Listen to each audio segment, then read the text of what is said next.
Scrolling through social media, you see curated lives, carefully crafted opinions, every moment documented, every thought shared.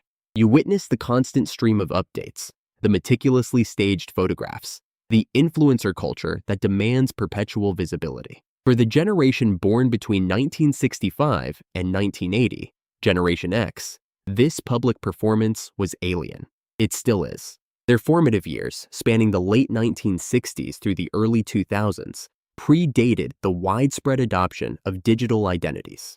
MySpace, one of the first major social networking sites, did not launch until 2003, followed by Facebook in 2004, Twitter in 2006, and Instagram in 2010. By the time these platforms became ubiquitous, many Gen Xers were already well into adulthood. Their identities were firmly established in a world where privacy was the default, not a configurable setting. Everything you understand about modern identity, connection, and even success was shaped by a world that arrived after they did. They grew up without the constant glare of a smartphone screen, without the instant gratification of likes and shares, without the pressure to broadcast every achievement or emotion.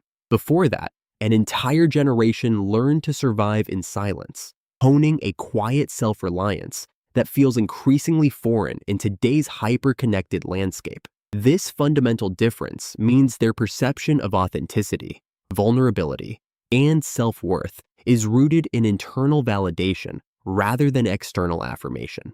This is a profound distinction that continues to shape their engagement with the digital age. They are the quiet ones. These are the ones who built the systems everyone else uses, then barely touch them. While younger generations navigate a world built on their digital foundations, many Gen Xers were the early architects and engineers of that very infrastructure. They were the programmers, the entrepreneurs of the dot-com boom, the individuals who laid the groundwork for the internet as we know it.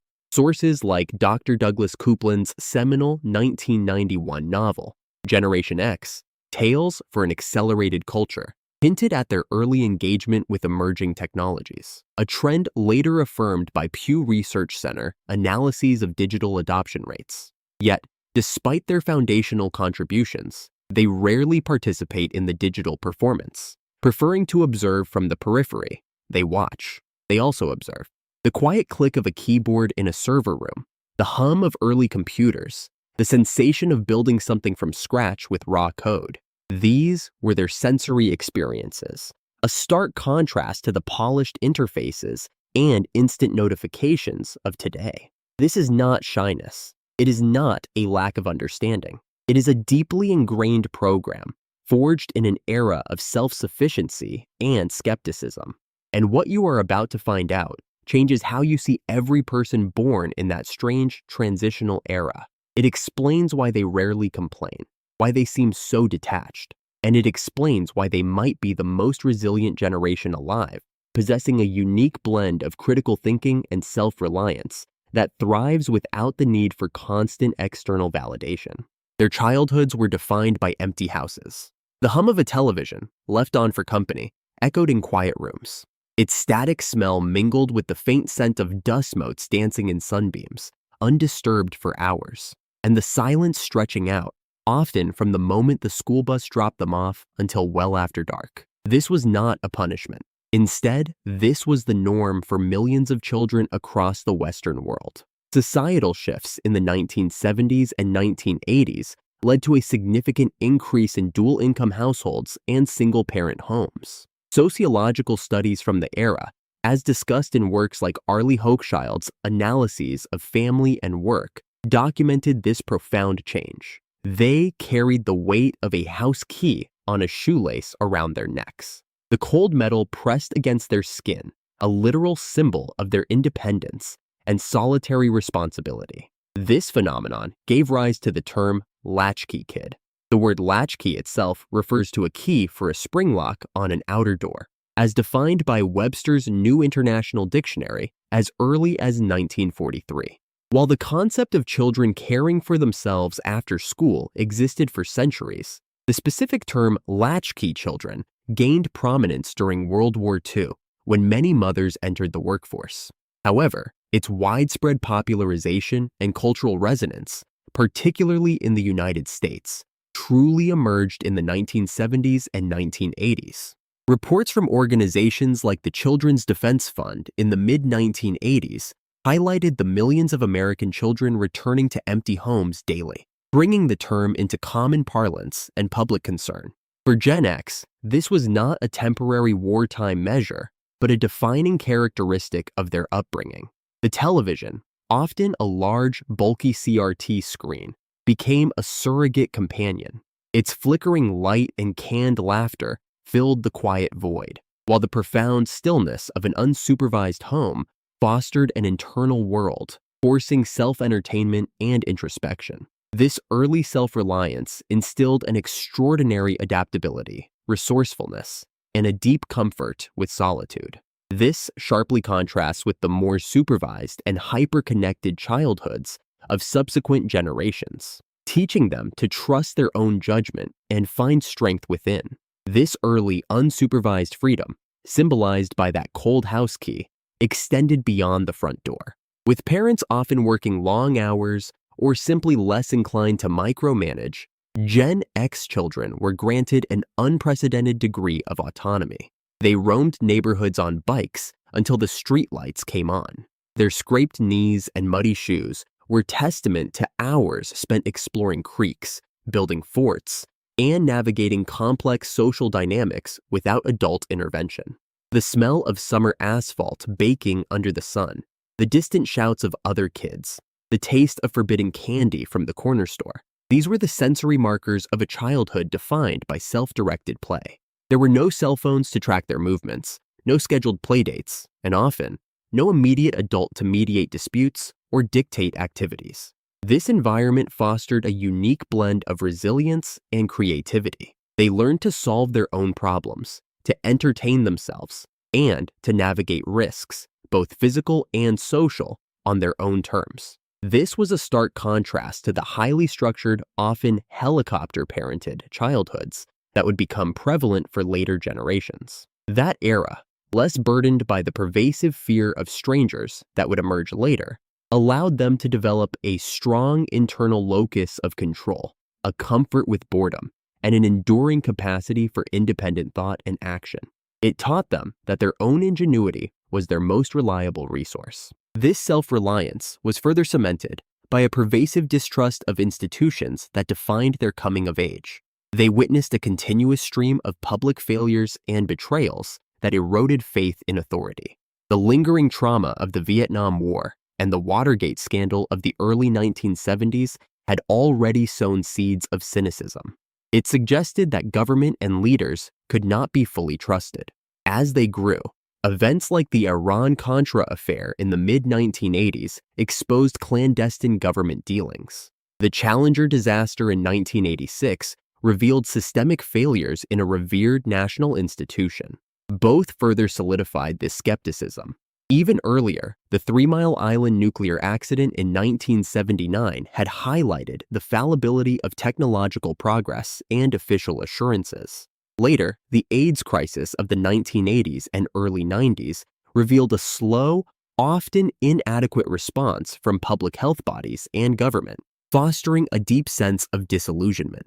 Historical accounts of these events and public opinion polls from the era, such as those conducted by Gallup, consistently showed declining trust in government and major institutions. This environment naturally cultivated a do-it-yourself ethos.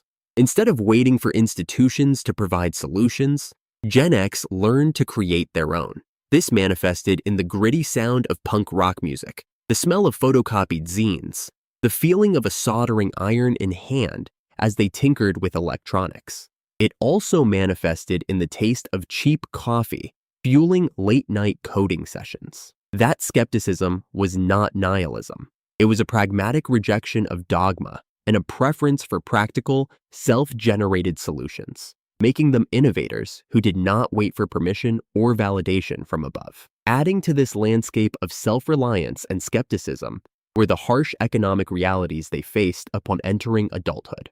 Unlike their baby boomer parents, who often benefited from a post-World War II economic boom with stable jobs and affordable housing, Gen X came of age during periods of significant economic turbulence.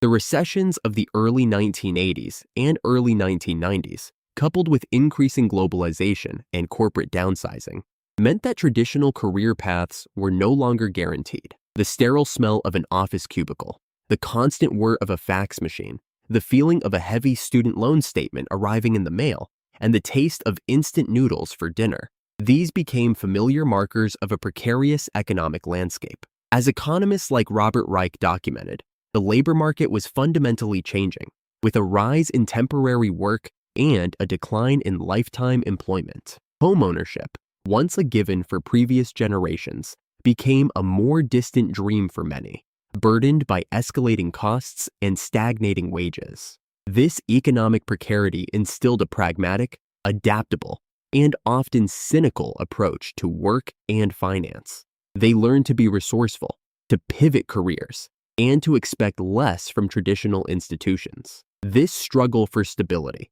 often endured without public complaint, fostered a deep-seated resilience and an entrepreneurial spirit born out of necessity. It taught them to rely on their own grit and ingenuity rather than external promises of security. It was into this world, shaped by solitude, skepticism, and self-reliance, that the internet began to emerge, and Gen X was perfectly positioned to embrace and build it.